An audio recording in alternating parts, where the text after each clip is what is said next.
Halo semuanya, apa kabar? Saat malam hari ini kita bersama dengan saya Paulus dan juga Bro Imam Wijoyo di Surabaya dan juga Bro Dedi Sidarta. Malam hari ini, Halo, Bro ya, Pau. halo semuanya. Halo, Bro Kabar? Dedi. Halo. Sehat semua ya, sehat semua. Puji syukur semua sehat. Oke. Ya, hari ini kita akan ngobrol bareng, khususnya dengan bahan dari Bro Imam, ya, bagaimana memimpin dari rumah, ya.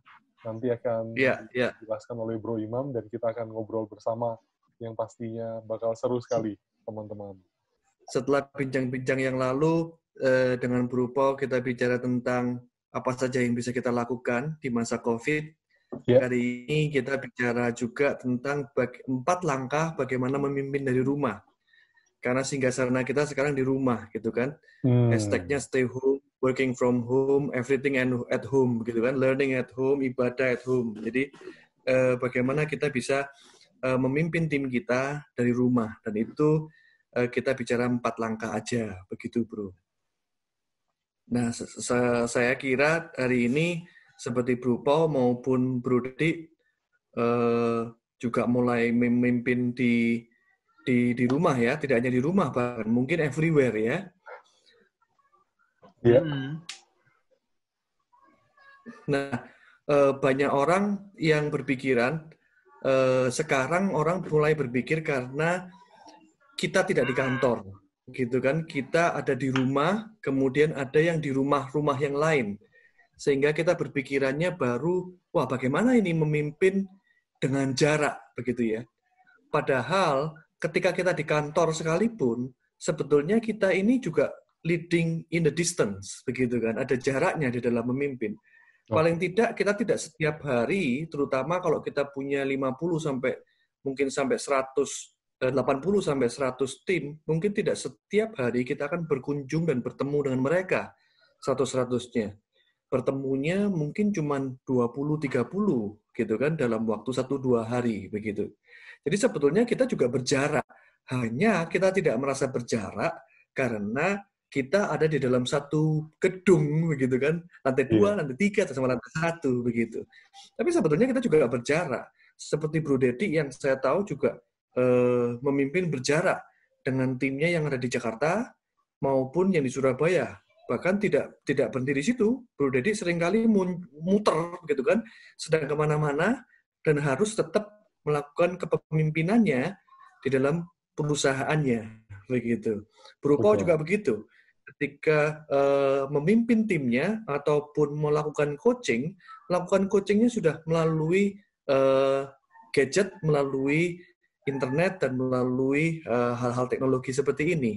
Jadi sebetulnya secara praktek leading through distance atau leading through home ini sebetulnya sudah dilakukan begitu. Hanya sekarang kita secara pikiran dan rasa kerasa banget karena kita ada di rumah, mereka ada di rumahnya mereka begitu ya. Disitulah kita munculnya topik ini dan semoga topik ini bisa memberikan insight bagi yang melihat maupun yang menonton ini begitu ya, brothers ya. Yes. Nah, step yang pertama ketika kita ngomong tentang leading through home adalah yuk kita mulai membuat sebagai outcome based gitu. Selama ini kita melihatnya karena setiap hari kita melihat belum tentu kita memantau outcome-nya begitu ya, meskipun itu tetap harus dilakukan. Tetapi kita perlu pertajam kembali kepada tim kita bahwa outcome-nya di dalam waktu 1 bulan atau 2 bulan ke depan atau bahkan 1 minggu ke depan, 2 minggu ke depan itu apa? Apa outcome, goal, target yang hendak dia capai? Sebetulnya ini hal yang bisa kita lakukan di kantor, begitu ya. Tetapi kita mulai mungkin membuatnya tertulis, begitu kan. Ketika kita melakukan meeting online 1 minggu sekali, atau meeting online 2 minggu sekali, berapapun kebiasaannya, nah langsung kita ngomong, apa saja goal yang akan dilakukan oleh tim kita, outcome-nya, sampai 2 minggu ke depan. begitu.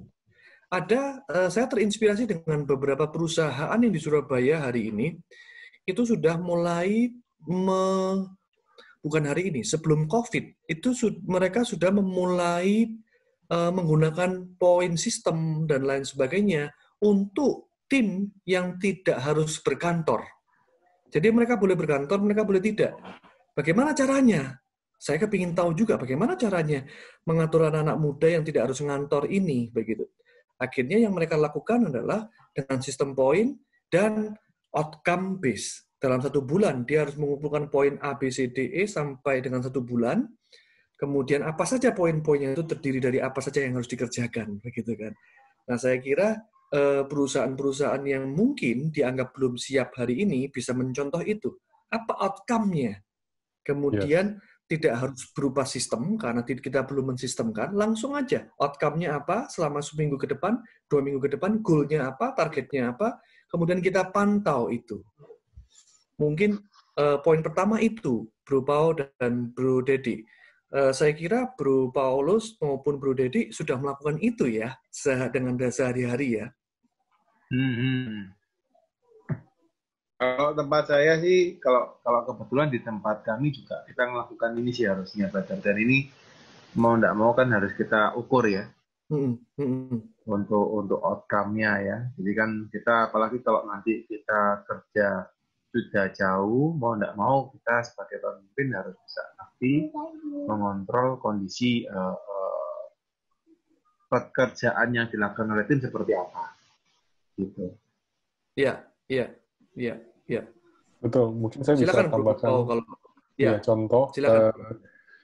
Misalnya kayak di tim saya yang di media itu kita punya schedule juga, jadi tetap walaupun masing-masing di rumah, mereka bawa filenya pulang ke rumah atau bahkan komputernya bawa ke rumah, itu mereka punya schedule tuh untuk sehari apa ya, dikerjakan video mana yang harus diediting hari ini, hari besok, sosmed harus diupdate tiap hari. Nah, itu yang terus dipantau. Nah, itu contoh outcome base yang mungkin diterapkan di tim. Seperti itu, Bro. Iya. Sip. Thank you, Bro Pau dan Bro Dedi. Menariknya, Bro Pau dan Bro Dedi, apa yang kita bahas ini kita bisa, 4 hal ini kita bisa singkat menjadi open, begitu ya. Yang pertama ini kan O, yaitu outcome base, gitu, supaya mudah diingat, open, begitu ya.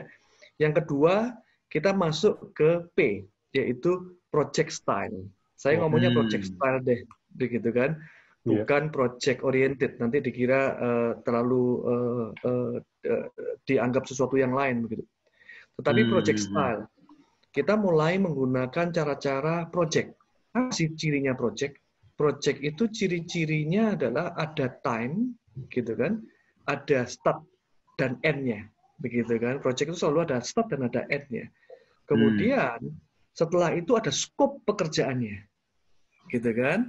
Kemudian ada cost-nya berapa, gitu kan, kalau kita ngomong triple constraint-nya di project, begitu. Jadi kita menggunakan project style, scope-nya apa? Jadi task management into project oriented. Kalau ada pekerjaan yang besar dalam waktu 2 bulan ke depan, maka kita bisa cut into a smaller scale dengan clear due date, begitu kan. Dalam waktu 2 bulan ke depan, tim si A misalkan, mungkin kalau saya mencontohkan di konsultan pajak misalkan, nah, sekarang kan mau nggak mau sampai di akhir bulan ini, di bulan April ini harus kita sesuaikan, gitu kan, kita harus tutup target di situ. Karena due date daripada perusahaan untuk mengumpulkan pajaknya, SPT tahunannya ada di bulan ini. Maka di dalam bulan ini kita cut into 1 bulan, begitu. 1 bulan apanya dulu yang harus selesai, begitu kan. Kita evaluasi setelah itu. Minggu depan apanya lagi yang selesai. Nah, hal seperti itu sehingga mempermudah kita sebagai leader untuk mengontrol. Sebetulnya ini semua untuk mempermudah saja. Bagi perusahaan yang belum terbiasa mengontrol ini tanpa sistem, atau kok sistemnya belum siap, begitu kan. Sehingga dengan project style, dengan goal tadi, outcome base-nya, mereka sudah nulis sendiri goal-goalnya apa dalam waktu beberapa bulan ke depan atau dalam waktu beberapa minggu ke depan. Hari ini kita langsung lihat yang kedua, P-nya, kita melihat project-nya seperti apa.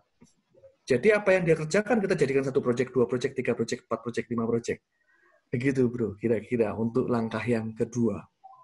Mungkin silakan loh kalau ada beberapa hal yang bisa diberi masukan dan lain sebagainya. Ya, kebetulan kita juga Mungkin Bro Paulus dulu. ya ada atur. Memang kebetulan kita memang terbiasa untuk bikin based on project. Jadi dari pekerjaan-pekerjaan besar kita break ke dalam pekerjaan-pekerjaan yang lebih kecil, atau dalam hal ini artinya project base atau project style seperti itu. Contoh yang paling umum misalnya ketika perusahaan bikin website atau sudah ada website di restructure ya, atau direnovasi kembali websitenya. Nah, itu kita bisa bikin dalam project base. Habisin berapa waktu, yang ngerjain gambarnya siapa, yang ngerjain videonya siapa, ada biaya nggak di sana, waktunya, timeline-nya diukur juga. Nah, itu kan bisa termasuk project style. Ini menarik juga, bro. Jadi, treat our jobs yang mungkin pekerjaan besar sekalipun, atau mungkin bahkan rutin pun bisa kita coba ubah menjadi project base ya, atau project style bahasa Bu Imam di sini. Yes, Bro Pau, betul sekali. Project style ini kan diawali dengan project mindset, gitu kan? Project as a mindset, begitu. Oke. Menarik. Tadi Bro Dedi ada yang mau disampaikan sepertinya. Kalau project style ini kalau hubungannya dengan mungkin boleh dikasih apa namanya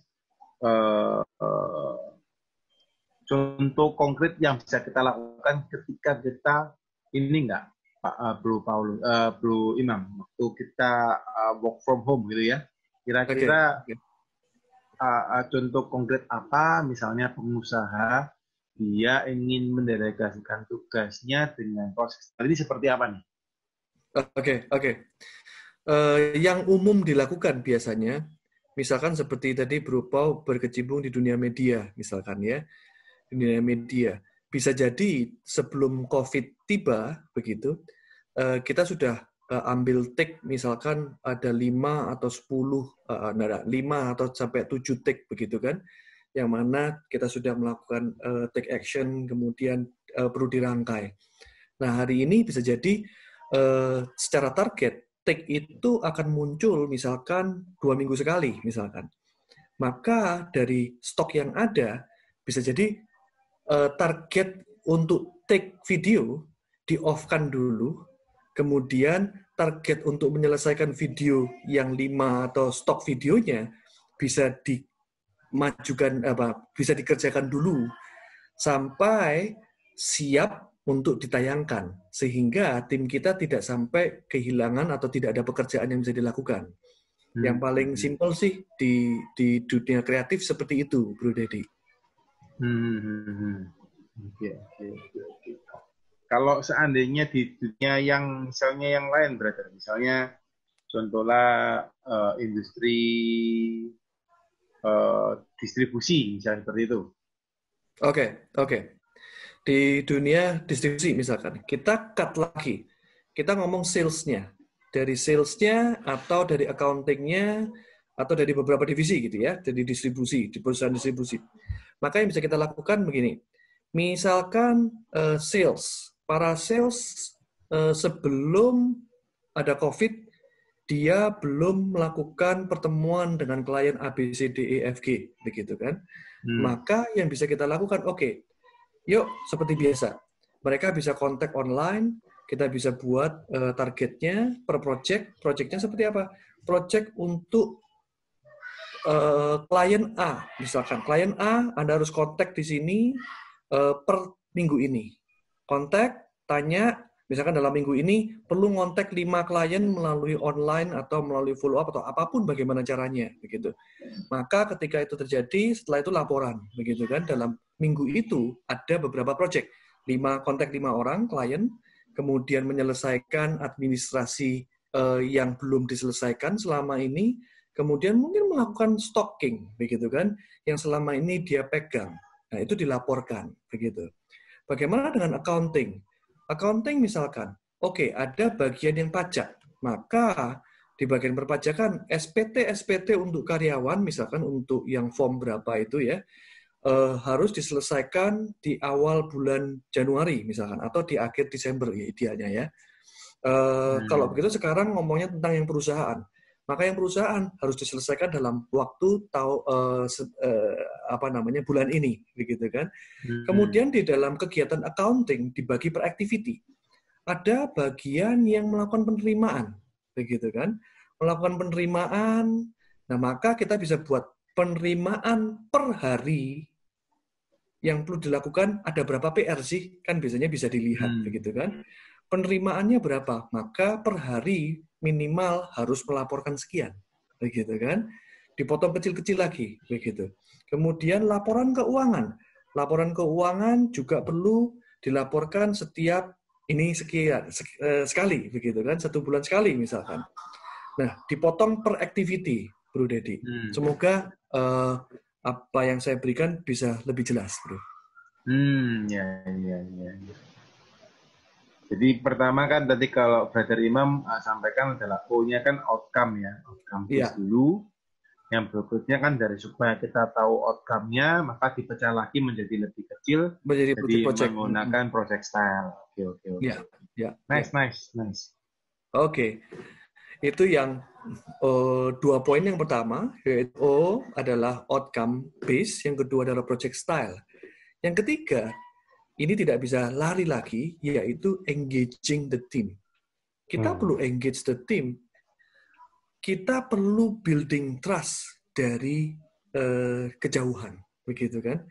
Nah, building trust ini sebetulnya tidak hanya mereka agar percaya dengan kita bahwa gajinya akan setiap bulan kita akan kirim meskipun kita tidak tatap muka, begitu, atau bahwa kita tetap memantau mereka, kita bantu mereka, tetapi kita juga perlu memberikan trust kepada mereka, begitu kan? Seringkali misalkan contoh bos-bos yang visual, misalkan kita tidak melihat tim kita, kadang-kadang merasa bos anak-anak kita ini kerja apa enggak ya, begitu kan? Kalau sudah 2 minggu, 3 minggu di rumah, bisa parno, begitu kan? Bisa mikir, ini mereka ngapain aja ini, begitu kan? Atau hal-hal seperti itu. Kemudian, di dalam engaging team di sini, ini langkah-langkah konkret yang perlu dilakukan adalah choosing communication tools. Seperti ini kita menggunakan Zoom, begitu kan? Bisa jadi laporan-laporan dengan tim bisa melalui WA group, begitu. Bisa jadi komunikasi formal tetap melalui email dan lain sebagainya. Jadi communication tools ini diperbanyak mau tidak mau menggunakan teknologi usage, begitu kan. Tetapi pada intinya adalah engaging team tidak bisa tidak dilakukan, harus dilakukan, begitu. Meskipun kita tidak tatap muka secara langsung, tetapi kita tetap perlu sesekali telepon begitu kan, apa kabar, apa yang perlu dilakukan, begitu kan, sampai mana kamu, dan kita ngomongnya nggak cuma ngomong tentang pekerjaan, begitu, tapi ada basa-basinya lah kalau di timur, begitu kan. Kemudian di WA apa yang sudah kamu lakukan selama ini, bagaimana, ada yang bisa dibantu tidak, dan lain sebagainya. Dan bisa jadi ketika mereka ada masalah-masalah, kita juga bisa melakukan coaching saat itu. Begitu. Ini langkah yang ketiga, Bro Pau dan Bro Dedi. Ya betul. Untuk yang tadi misalnya bosnya visual, ya mungkin harus dikasih report-report yang juga bisa visual tuh. Misalnya betul. Table, infografis, dan juga dikasih di email bahan-bahannya gitu kan. Kalau untuk yang auditori atau suara gimana tuh, Bro? Mungkin harus sering-sering ya. Direkam suaranya ya. Betul. Atau dikasih voice note. Bisa pakai direkam. Voice note. Iya.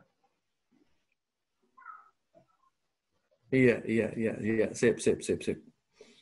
Oke, itu nah, mungkin. Brother, kalau seandainya kondisi seperti ini nih, bagi kan nggak tahu nih, sebagian mungkin di teman-teman kita di Jakarta mungkin sudah banyak yang WFH tuh ya, Tapi yang kondisi yang di Surabaya kan mungkin tidak semuanya WFA dalam artian work from home ya. Kira-kira kita sebagai leaders, gitu ya, sebagai kita memimpin bisa juga dari jarak jauh, bisa juga dari jarak yang sebagian mungkin masih dalam sekantor gitu ya. Tapi rasa takut ya, ketidakpastian seperti yang Brother Imam sampaikan tadi, ini kan bisa jadi salah satu hal yang dipikirkan oleh tim. Nah, mungkin apa yang mungkin bisa kita kasihkan saran kepada tim kita, atau apa yang bisa kita kasihkan saran kepada para leaders yang nanti menonton video ini, apa yang harus mereka lakukan gitu ya, terutama untuk mengengaging timnya ini, seperti apa ini? Ya, jadi yang perlu diketahui sekarang adalah bahwa 4 langkah ini itu sebetulnya tidak dilakukan saat sekarang saja. Tetapi 4 langkah ini atau langkah-langkah engaging tim ini seharusnya kan memang sudah dilakukan sejak saat yang waktu lalu, begitu kan? Sehingga ketika kita melakukan, ketika kita harus working from home, maka kita tinggal merawat dan menjaga hubungan itu. Memang tidak mudah, Bro Dedi. Misalkan kita karyawan, tim kita sedang mengalami kesulitan. Kemudian dia bukan orang yang terbiasa menggunakan gadget seperti ini. Kemudian kita ngobrol tatap muka untuk menggali orang-orang untuk menyampaikan masalahnya di dalam posisi yang seperti ini, dibandingkan dengan ketika kita ketemu langsung, duduknya kita bisa atur, kemudian kita bisa sentuh dia, kita ngobrol dengan dia. Kalau ini sama-sama sama-sama gendernya begitu kan, maka personal touch-nya akan menjadi lebih kerasa. Tantangan bagi seorang leader adalah ketika melakukan engaging team di dalam masa seperti ini, kita harus bisa menerobos yang namanya screen ini tadi. Ini tantangannya. Ini tantangannya. Ini tantangan besar soalnya, Brother. Apalagi kalau bagi teman-teman yang nantinya nonton video ini, mereka belum pernah mengengaging tim. Wah, ini kan masalah besar. Betul. Ya kan? Betul. Terus yang berikutnya adalah begini, Brother. Karena unsur ketidakpastian, kalau misalnya kita sebagai leader tidak bisa memberikan rasa aman kepada tim kita, bisa jadi yang terjadi adalah tim kita ini sedang berjalan ke arah yang berbeda. Betul. Ya, barusan beberapa hari yang lalu saya sharing dengan tim kami, ya, di mana ternyata ketika kita nggak align dengan seluruh tim, mereka bisa mikirnya sudah lain-lain gitu ya. Ada yang mungkin berpikir, wah saya harus cari kapal sekoci nih. Ibaratnya kalau perusahaan sudah mau tenggelam, mereka sudah berpikir, saya timbang ikut tenggelam, saya cari sekoci. Ya, gitu. Nah, akhirnya mereka pikir, mulailah mereka cari alternatif income yang lain, misalnya seperti itu. Entah mereka ikut jualan masker kah, atau entah mereka ikut jualan hand sanitizer lah, kan gitu kan. Lagi naik daun gitu ya, jadi ikut apa kayak yang mungkin bisa jual, ikut jualan lah. Nah, akhirnya apa yang kita mau building dalam perusahaan kita, misal gitu ya, engaging team, nggak kecapai karena misalnya pimpinan sudah lagi, kan sekarang leader ini kan kondisi seperti ini kan mereka pasti kondisi survival gitu ya, mereka lagi berusaha untuk bertahan ya gitu toh. Entah yang lagi, kalau yang lagi naik oke, kalau yang lagi turun, mereka kan sekarang lagi bertahan, bagaimana mereka bisa menjalankan bisnisnya, bagaimana mereka bisa menggaji tim secara normal atau mungkin berkurang, tapi juga mereka bisa tahan gitu ya. Sedangkan timnya dia malah berpikir, wah aku kalau gini cari apa yang lain aja lah, nggak sama-sama. Nah ini gimana nih, Brother, kalau seperti ini? Ya. Silakan Bro Paulus kalau mau sharing juga, enggak apa-apa, Bro. Ya memang di kondisi sekarang memang lebih ini ya, lebih challengeful ya, lebih penuh tantangan kalau kita mau bangun dari awal. Dibanding yang memang sudah dari kemarin-kemarin sudah bangun kan, itu pasti tadi Bro bilang lebih maintain, itu pun juga ada tantangan ya, tapi memang lebih sulit lagi kalau bagi yang belum. Tapi bukan berarti tidak bisa sih, ya. Lebih baik terlambat daripada tidak sama sekali. Jadi tetap dimajukanlah human touch dulu ya. Maksudnya kita tanyain kabarnya mereka dulu, ya. Jadi jangan tiba-tiba, gimana kerjanya udah selesai belum, begitu kan. Tapi mungkin di awal bisa, oke, bagaimana kondisi keluarganya, seperti apa gitu kan. Sentuhan-sentuhan seperti itu sih yang kita bisa praktekkan sih, ya, walaupun nanti sesudah kembali normal juga atau new normal gitu kan, itu nanti ya bisa dipraktekkan juga. Tapi di saat sekarang ya seperti itu, coba bangun lagi komunikasi ya. Saya lihat ini menjadi hal yang sangat penting sih di dalam momen working from home ini, tentang komunikasi sangat vital sekali di khususnya untuk tim dan juga di perusahaan ya.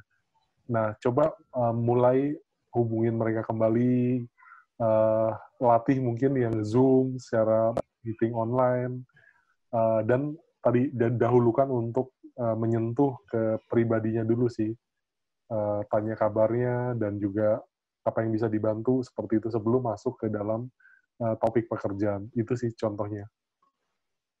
Thank you, Bro Pao. Untuk menjawab lebih lanjut lagi, saya bahas ke poin yang keempat ya, sekaligus. Tadi ada O-nya outcome based, B-nya project style, dan ketiga adalah engaging team, yang keempat adalah nurturing your mind, begitu kan? Nurturing our mind. Sebetulnya your mind ini memang dimulai dari kita, yang kemudian kita salurkan kepada tim kita. Mungkin bahasan tadi yang kita bicarakan dengan Bro Dedi ada di sini, begitu kan? Seringkali tim kita itu gini, kalau kita tidak mendidik tim kita, maka tim kita ini seringkali dididik oleh media, atau tim kita akan dididik oleh orang-orang sekitar, begitu kan? Atau didrive oleh sesuatu kondisi untuk survive, begitu kan? Jadi itu tidak salah, begitu. Namun demikian, memang kita perlu terus dengan sabar untuk nurturing. Nurture ini namanya merawat dan memelihara supaya kepala kita itu mind fit, like our body fit, begitu kan. Kita terus memberikan makanan-makanan sehat. Nah, seringkali ketika seorang pemimpin memberikan makanan yang sehat, pengetahuan bahwa hari ini itu banyak perusahaan yang juga melakukan PHK. Di Jakarta ada berapa puluh ribu gitu ya, yang sudah melakukan PHK dan lain sebagainya, maka sebetulnya mereka juga berpikir, perlu kita sentuh hatinya bahwa mereka perlu bersyukur bahwa kalau mereka hari ini itu masih punya pekerjaan, begitu ya. Bahkan hari ini menjadi seorang pebisnis yang katanya orang lain mengatakan, ayo kita jadi pebisnis. Hari ini justru tantangannya ada di para pebisnis. Mikirin bagaimana THR-nya bulan depan, memikirkan bagaimana pekerjaan tim kita, begitu kan. Kemudian kelangsungan bisnis kita seperti apa, dan sebagainya. Justru kita menjadi sebagai seorang profesional atau seorang karyawan, kita sudah mengalami dalam tanda kutip gaji yang akan kita terima, meskipun ada banyak kemungkinan juga dari perusahaan, gitu kan. Nah, kira-kira seperti itu, Bro, bahwa nurturing your mind perlu kita terus memberikan kita gini, sirami mereka terus dengan informasi-informasi yang baik, gitu kan, yang mendidik mereka, dengan rasa syukur kepada mereka, etos kerja mereka seperti apa, kemudian pekerjaan mereka itu seperti apa. Kita gali kepada mereka bahwa mereka tuh sudah puas bekerja di tempat kita ini secara pribadi, mereka punya meaning atau tidak, begitu kan? Kita gali sampai di sana. Kemudian kita terus engage, kita terus kontak dengan mereka, kita terus mendidik mereka, mengisi mereka dengan pikiran-pikiran yang positif, begitu ya, memberi makanan sehat lah bagi mereka. Sehingga diskusi-diskusinya menjadi lebih sehat, dan ketika ada krisis terjadi, diharapkan hal-hal yang baik ini bisa menjadikan filter buat mereka. Begitu, Bro Pao dan Bro Dedi. Jadi kalau kita rangkum open tadi adalah yang pertama outcome based, yang kedua adalah project style, yang ketiga adalah engaging team, dan yang keempat nurturing your mind. Yes. Semoga memberi insight. Mantap sekali, Bro Imam. Oke, mungkin teman-teman yang sambil ngedengerin juga boleh sharing juga di komen di bawah, ya, ada pertanyaan apa, ya, dari 4 poin ini juga apa yang paling menjadi insight bagi teman-teman, boleh sharing di bawah. Kita juga pasti akan menjawab komentar-komentar dari teman-teman semua yang lagi nonton. Nah, saya mungkin mau sambil info ini nih, brothers, nih, apalagi pas lagi kita ketemu ya. Wah, iya. Nah, ini saya pikir juga bisa jadi salah satu solusi bagi teman-teman. Kita ada online training nih, solusi bisnis di masa krisis.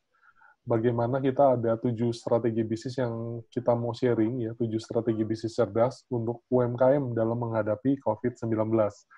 Saya pikir ini seru sekali nanti karena ada 4 sesi dari 4 pembicara, yaitu Bro Dedi Sidarta, ya, dan juga Bro Imam Wijoyo, ada juga saya, dan juga ada Bro Evans Winata.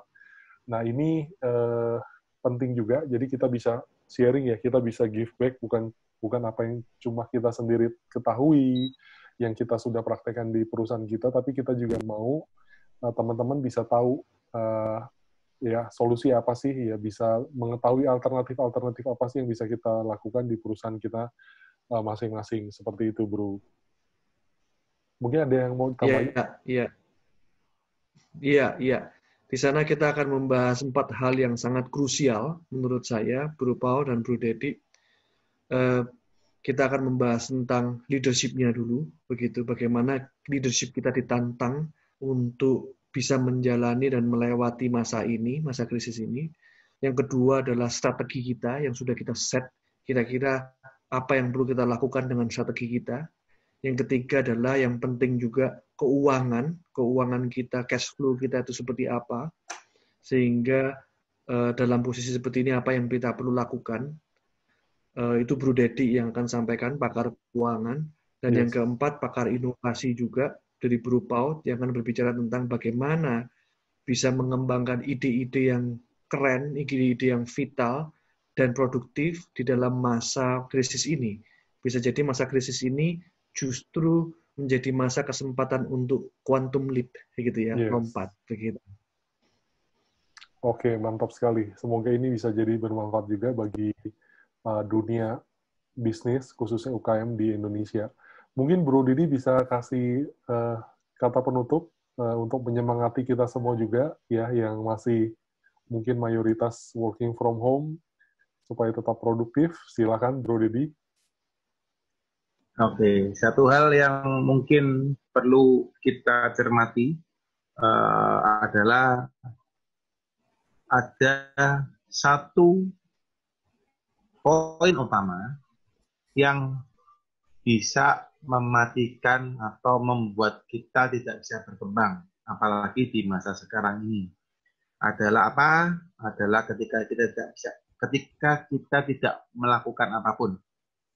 Jadi kalau kita tidak melakukan apapun, malah yang terjadi adalah kita malah tidak bisa berkembang, alias kita bisa ya seperti itu aja gitu ya, apalagi dalam kondisi work from home. Nah, so buat teman-teman yang lagi nonton video ini, pastikan untuk kalian meskipun misalnya kalian sebagai pengusaha ataupun kalian sebagai profesional, I don't know ya, kalian akan mungkin berasal dari latar belakang yang berbeda-beda. Tapi pastikan guys tetap harus belajar, ya terutama yang bagi para pengusaha juga, gimana sih kita bisa sama-sama mengatasi masa krisis ini, karena kondisinya memang tidak gampang.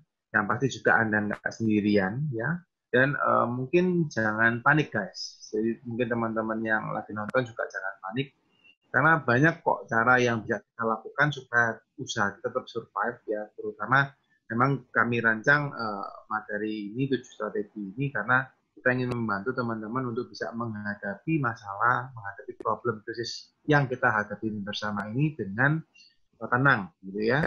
Dan terutama apa langkah-langkah yang harus kalian lakukan juga bisa Anda lakukan secara dengan lebih jelas. Itu sih dari saya, brother. Sip, luar biasa. Terima kasih Thank sharingnya, Bro Imam ya, Open ya, OPEN malam hari ini.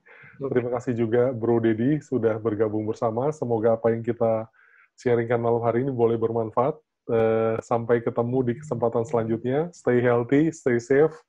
Sampai ketemu teman-teman semua. Selamat malam. Terima kasih. Thank Mungkin you. foto yang terakhir perlu ditampilin tuh, foto yang terakhir itu. Oh iya, nah mantap. Nah,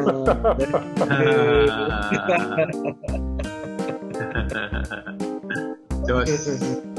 Oke, sampai Thank you, jumpa thank you. teman-teman. Oke, see you, bye, brother. Thank you.